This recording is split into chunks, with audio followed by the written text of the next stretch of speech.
For dinner last night, I had a bowl of fresh from the box mac and cheese, a supermarket bag salad, 20% off, and an off-brand light beer. I enjoyed this gourmet feast on a tray in front of the TV because Terminator 2 was on. I tell you this so that you will understand that I'm not, in any sense, a part of the high-end food world. My fiance, on the other hand, was. Eva self-identified as a foodie, ugh, and slept with a copy of Salt, Fat, Acid, Heat on her nightstand. She was constantly scouring local markets for the freshest ingredients and newest combinations. She didn't mind ingredient lists a mile long or dishes that took time to make. Cooking was her zen, and the kitchen was her temple. That meant, of course, that we also had to make holy pilgrimages to the hottest restaurants. I didn't share my Eva's passion for food, but we shared just about everything else. Different as we were both willing to learn and grow together. I've never had that with anyone else, and I wonder if I ever will again. You see, my fiancée Eva died a few months ago. I was a mess for weeks after. I soon realized I needed to say goodbye to Eva in a way that a closed casket and a few hollow words hadn't provided. I decided to try an experience that had been Eva's last obsession, eating at a dark restaurant. If you don't know, the concept of a dark restaurant is that by depriving the diner of their sight, they are able to focus more fully on their sense of taste. Some say it's gimmicky, some say it's science. I just thought it might be a way to find closure and move on with my life. The only dark restaurants I could find were hundreds of miles from the mid-sized city where I lived. Not only that, but a lot of them looked incredibly expensive and pretentious as well. If there's one thing I learned visiting taco trucks with Eva, it was that price was no guarantee of quality. Not only that, but often the restaurants that focus the most on appearances cut corners in other areas, like treatment of the staff, for instance. And stressed, underpaid workers often cut corners themselves, just to get through the day. Eva used to say that some places were so toxic you could feel it as soon as you walked in the door. Taking care of Eva's old belongings was hard. I sorted through her stuff a little at a time, partly to lose myself in the memories, partly because I didn't have the stomach for much more. I knew that once I'd sealed up that last cardboard box, she'd really truly be gone. I was going through her nightstand drawers when I found it, an ad for a mobile dark restaurant called the Lights Out Experience. Based on its tour dates, the Lights Out Experience would be coming through town in just a few days.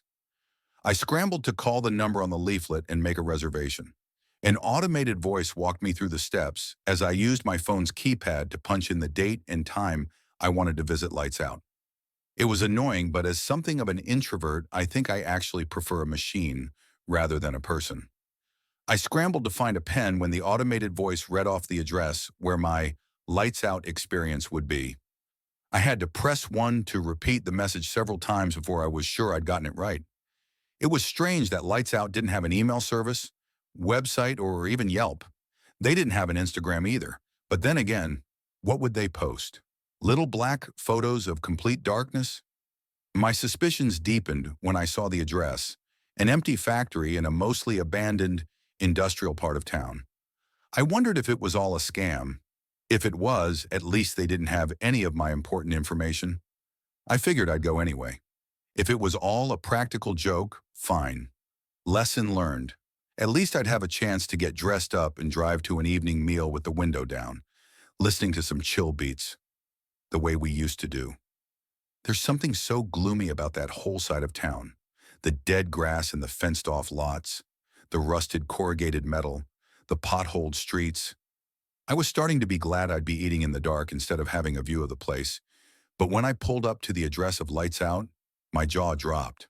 They'd literally rolled out a red carpet for guests, lined with brass poles and velvet ropes.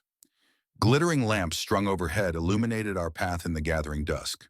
There was an ornate facade in front of the old factory door that reminded me of what the circus uses for fun houses and arcades. The big flowing letters pronounced the Lights Out Experience. So far, the only thing dark about the whole thing was the doorway, which was as black as a toothless open mouth. I'm not sure why that was the image that came to mind, but I shivered a little as I walked toward it. I calmed down a bit when I saw that I wasn't the only customer arriving. Cars that cost more than I'd make in my life, and shining black limousines discharged men in tuxedos, and women in evening gowns onto the sumptuous red carpet. A few cars diverted to a hidden, garage-like structure that I figured was for clients even more VIP than the crowd unloading in front of me. I suddenly realized that at no point had I seen a price for lights out. At worst, I just have to order the cheapest thing on the menu and hope they took MasterCard. My fellow diners didn't enter lights out en masse. They formed an orderly line outside before stepping, one group at a time, into the darkness. The facade looked a lot different up close. What had looked like a quaint painting of happy Victorian banqueteers now seemed fantastic, even sinister. A ghostly woman catching her tears in a wine glass that shone with a silver glow. A man wearing skull face paint and a top hat feasting on a plate full of human eyes. A hooded figure grabbing a faraway appetizer with abnormally long, gnarled arms. Even more strangely, every figure that wasn't monstrous was blindfolded. If anyone tried to cover my eyes with something, I decided, I'd be out of there. Goodbyes be damned. When it was my turn to cross the threshold, I hesitated. The air in there was much colder, and the cross breeze seemed to be pulling me in. People behind me starting murmuring, clearing throats, and making other polite signals for me to move. In the end, my fear of social interaction overcame my fear of the unknown, and I stepped into Lights Out. I think I actually held my breath. "Welcome to Lights Out," a suave female voice exclaimed. "Name and reservation, please?" I provided what I was asked for. How they checked anything in the absolute pitch black around us, I had no idea. I heard clacking high heels approach me. "Hold out your hand, please," the voice requested. I felt like a fool, but I did as I was told. I held in a gasp when the anonymous woman placed one end of a silk rope in my palm. It was true. The absence of sight and sound heightened my other senses. I felt every fiber of the cord, and the unexpectedness of it all sent a delicious tingle running up my spine. "Now, if you'll kindly hold on to the cord and watch your step," the voice added, "I'll guide you to your table." The first thing I noticed was how vast the space was. Everything in the old factory must have been gutted. It felt like standing in a massive cave chamber, unable to know where the walls and ceiling might be. "You definitely seem to know your way around in the dark," I commented. The quiet, only broken by the rustling of other guests and my guide's shoes on the bare concrete, was a little unnerving. "The tables are in a grid pattern, always the same distance apart, so it's actually quite easy," my guide responded. "And besides, I was born blind, so you could say I'm used to it." "I'm sorry, Not to worry, sir. Here we are." I felt the sensual tug of the rope guide me into a plush chair. "Simply hold your hands out to find your dining set. If you need to summon our staff, simply ring the bell in front of you." "And, I ventured, how do I order?" "We offer a set menu, sir, so that won't be necessary. Enjoy your meal." The high heels faded into the distance. I suddenly felt very alone. I couldn't see my hands in front of my face, but I soon ran them over linen tablecloths, napkins, and silverware, a wine glass, a water cup. To kill time, I tried to focus on the sounds of the other diners and imagine what they might look like. The person to my right must have really been a glutton, because they were snuffling, snorting, and chomping just like a pig. It sounded like they had a whole deer carcass over there, an enormous quantity of food. Meanwhile, the people on my left were like robots. Their cups and silverware clinked so mechanically I felt like I could set my watch by it, if I could see my watch, that is. For some reason, I imagined them as the Grim Reaper and his family of little Grim Reapers, all out for Sunday dinner. It was a fight to hold back my laughter. Eva would have loved this. I heard the sound of pouring and plates being placed in front of me, followed by the tinkling of a tiny bell. "Your first course, sir." This voice was male, so oily and soft and close to my ear that I jumped a little. I was never going to get used to this. Not sure what else to do, I reached out with my fork. The first course felt like some sort of bread dish. I cut off a bit and tried it. It melted in my mouth, and I think I actually sighed out loud. French toast with custard and tropical fruits. It was heavenly. More than that, it was the last dish Ava talked about making before the accident. What a perfect coincidence. Maybe somehow here, in this bizarre place surrounded by strangers in the dark, I could actually make peace with Eva's memory. I was reaching for another forkful of French toast when I felt a hand grasp my wrist. I nearly shrieked and tried to recoil, but those delicate fingers held fast. The touch felt familiar somehow, but very, very cold. "Come on," Eva whispered. "Aren't you going to save me a bite?" It couldn't be. But whoever it was, the person across from me sounded exactly like my dead fiancé. I swallowed. My throat was dry. I polished off all of the water in a single go, then reached for the wine. It was a fruity, flavorful Spanish wine called Grulas del Paso, which I only knew about because Eva always had it in the house. It was her favorite. What the hell was going on? I think you're at the wrong table. Sorry about that, I stammered. Don't be silly, the voice like Eva snorted. There's no place I'd rather be. Is this some kind of a joke? I hissed, starting to get really angry now. Because if it is, it isn't funny. I mean, the French toast isn't that bad, but I think it needs more cinnamon, don't you? The voice like Eva asked. You can never add too much cinnamon. Well, I mean, unless you drop the spice jar into the cake. I grinned in spite of myself. It was an inside joke Eva and I had. When she was making my mother's 60th birthday cake, the cinnamon container fell into the batter. She baked the cake without noticing, and my mother was treated to an odd, lumpy glass object on her birthday plate. If this person had anything to do with my Eva, they'd know that story. They'd react. That could have happened to anyone. My arm received a playful smack. And if she keeps bugging me about my short hair, next time it will be cayenne pepper. It was impossible. We were talking as if no time at all had passed, as if it had never happened. If this was some kind of horrible prank, fine. I was going to believe for as long as I could. I licked every bit of cream and fruit from my fork as we discussed everything from the vacations we never got to take to our high school experiences, even those questions that you never think to ask your partner until it's too late. Like, what was your favorite memory we had together? A tiny bell rang. Second course, that oily male voice announced. I gotta go now, babe, Eva sighed. I'll see you in time. What? I gasped. Wait, no! I reached out wildly but found only empty darkness. Hey, Ava, hey! I stood blindly and started to wander away from my table until I noticed the heavy silence. Even in the dark, I could feel the eyes watching me. It felt like there were hundreds of them. Have a seat, please, sir, the voice ordered. When I tried to protest, gnarly fingers as long as my arm pushed me back into a seated position. Nails dug into my skin. And please, enjoy the second course. A rich, charred odor sizzled up from the plate in front of me, mixed with caramelized onions and the sour tang of beer. This time, I didn't even have to take a bite to recognize the meal. They say smell is the scent with the closest ties to memory, and I remembered this smell very well indeed. October 1990s. I was 5 or 6 years old on a camping trip with my father. It took us forever to set up the ancient, complicated tarp tent and get a fire going, and my stomach was rumbling by the time the steaks came out of the cooler. Dad cooked them right on the fire, then made a sauce from the meat drippings, onions, black pepper, mustard, and a splash of beer. Unbeknownst to me, Dad had also buried some potatoes with garlic wrapped in tin foil under the fire as a side. I burned my tongue on everything, and it was glorious. It was also the last time my father cooked for me. The first heart attack came a few days later, and it was all downhill from there. I was too young to understand or remember most of it, but that last camping trip together still stands out in my mind. There might be some ashes in the potatoes, my father's voice said from across the table, but they should taste okay anyway. How is this happening? I whispered, flailing blindly again and feeling nothing.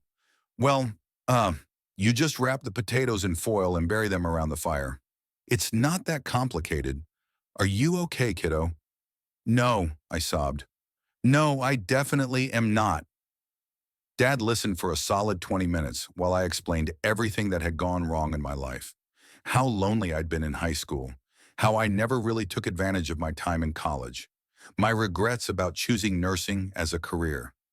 How hard it was just to make ends meet. How bleak the future seemed. Eva's accident.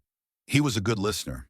He made a comment here or there, but mostly just gave me room to vent.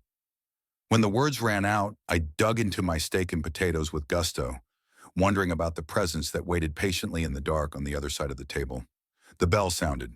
This time, I didn't even get a chance to say goodbye. Be good, kiddo. You turned out all right. With that, my father, or whatever was across from me, stepped back into the absolute blackness and was gone. Dessert is served. My spoon touched the rim of an elegant glass dish. I wondered who my dining partner would be this time. After all, I wasn't close with anyone else who died. I could tell other diners were also having conversations, but they were always just a bit too faint to understand. Some definitely weren't in English, and others were sounds that I'm not sure you could call a language at all.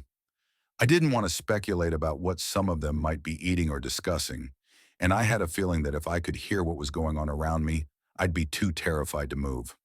Hurry up, man, a slurred SoCal voice said from across the table, or the ice cream's gonna melt. I was stumped. I had no idea who this person could be. Something about the tone felt vaguely familiar, but I couldn't quite put my finger on it. I dug into the ice cream to gain some time. It was the typical cheap chocolate soft serve that you could get for 99 cents at a gas station within walking distance of my old university. University, that was it. My freshman year, I had a roommate from Southern California. We took a couple night walks to that gas station for a 1 a.m. snack. Todd Wurlitzer, I ventured. The very same man. I could tell the figure on the other side of the table was excited that I'd remembered. What are you doing here? I didn't mean to be rude, but I was dumbfounded and a little disappointed that an ex-roommate who I barely remembered was about to be my last interaction here in the otherworldly darkness of the lights out experience. I had so many more things I wanted to ask Eva, so many more stories I wanted to hear from my dad just one more time. Hey, yeah. I could almost imagine Todd scratching his neck awkwardly like he used to do. It's kind of complicated, man. The more Todd stalled, the more I felt my anger building. Now I remembered what Todd was like. The guy never took responsibility for anything. Not for cleaning the room, not for his schoolwork, not even for his own life. He'd been such a downer, and here I was, stuck with him again. What? I groaned. I guess I just wanted to say thanks. Todd sighed. Everybody always bailed on me, man. Ever since I was a little kid. Dad bailed for a job in Seattle. Mom stayed but got lost in the bottle, which is just another way to bail, I guess. The friends I had in Cali were only my friends until somebody better came along. You were the only one who ever invited me someplace and meant it. I blinked. This definitely wasn't what I'd expected. Todd went on. Look, I get that we only hung a few times, but you were always real with me. I dropped out later, but you gave me this idea. This idea that you could go for a night walk with a stranger, and they might really talk to you. And they might even listen if you talk to them. And then you both could just chill and have an ice cream and look at the moon or whatever. It was, my pleasure. I didn't know what to say, but now that I thought about it, I actually had kind of enjoyed those rambling, aimless walks with Todd too. It gave me hope, kept me living, for a while at least. Well, I guess about 4 years and 11 months to be exact. But anyway, they were a good 4 years. I came out of my shell, partied with some wild people, started drawing. Hey, I actually became a big name in the graphic art world back out west. Pretty cool, huh? You might have even worn one of my t-shirt designs without realizing it. Isn't that trippy? Yeah, I couldn't help but smile. Pretty trippy, man. Hey, look, I gotta bounce, but stay real, okay? I'll try, Todd. I was already imagining the peace sign he was probably throwing me, despite the darkness. And it was, good to see you again. Good to see you too, man. What was left of the ice cream melted. I jumped a little when I felt a silk cord slide into my hand. If you'll please come with me, sir. We need to get your check and prepare this table for the next customer. It was the blind woman from earlier. Why hadn't I heard the clacking of her heels? Had I been that lost in thought? Following her to the exit, a subtle change had taken place. Despite the strangeness of absolute darkness, the dining sounds and conversations around us now seemed normal. No eldritch abominations gnawing on forgotten bones. No more vampires sucking their dinner dry. No more conversations with ghosts, demons, or the dead. It was a normal restaurant, lost in total obscurity. Once back by the well-lit front desk, I began to wonder if sensory deprivation had made me hallucinate the whole thing. Then I got a look at the bill. It was printed in the same gimmicky circus font as the facade outside. But instead of a price, I just saw a large fancy number, 3. What's this? I held up the paper, confused. That's the number of appearances you owe us? Diners who you will entertain here at Lights Out as a payment for your own experience? Some will be others who you'll want to talk to. Others will be those who will want to talk to you. The receptionist smiled. And I'd suggest you put your affairs in order, sir. According to our records, your first appearance is due to be next Tuesday.